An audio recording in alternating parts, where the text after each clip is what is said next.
গরমকালটা এমন এক সময় যখন চারিদিকে আম, জাম, লিচুর সমাহার, আবার তার সাথে থাকে এঁচোড়ও।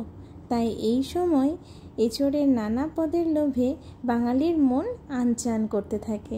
কি তাই তো? আর তাই তো আমি আজ নিয়ে চলে এসেছি এঁচোড়ের দুর্দান্ত এক রেসিপি। তাহলে দেরি না করে চলুন দেখে নিই।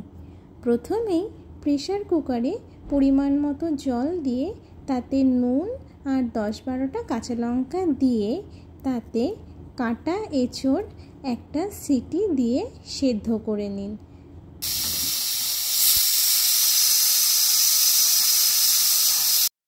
সিটি খুলে আসলে সেদ্ধ এঁচোড় জল ঝরিয়ে একটি পাত্রে তুলে নিন।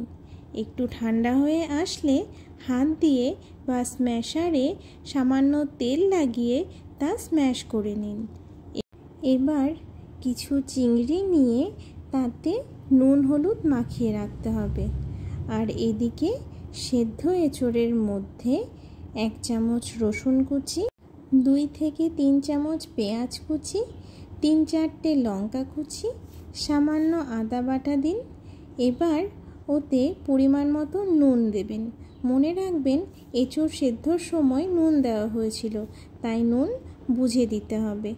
সাথে 1 চামচ হলুদ গুঁড়ো, 1 চামচ জিরে গুঁড়ো, 1/2 চামচ গরম মশলা গুঁড়ো, 1/2 চামচ মৌরি, 1 চামচ সুজি ও 1 চামচ মতো বেসন দিয়ে ভালো করে মেখে রেখে দিন। এঁচোড় সেদ্ধ ভালোভাবে মাখা হয়ে গেলে তা সাইডে সরিয়ে রাখুন বেশ কিছুক্ষণের জন্য। এবার কড়াইয়ে সর্ষের তেল দিয়ে তা গরম করে নিন। তারপর ওই গরম তেলে আগে থেকে নুন হলুদ দিয়ে মাখিয়ে রাখা চিংড়ি মাছগুলো দিয়ে অল্প ভেজে তুলে নিন।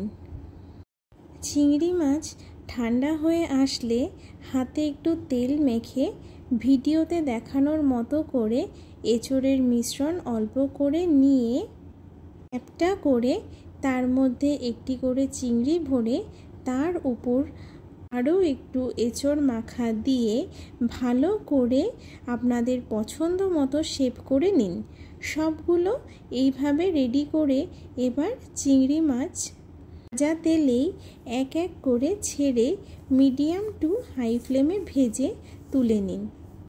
ব্যাস, তাহলেই রেডি চিংড়ি এঁচোড় বড়া। এবার তা ইচ্ছে মতো গার্নিশিং করে পরিবেশন করুন। রেসিপিটা কেমন লাগলো জানাতে একদম ভুলবেন না। Thank you for watching.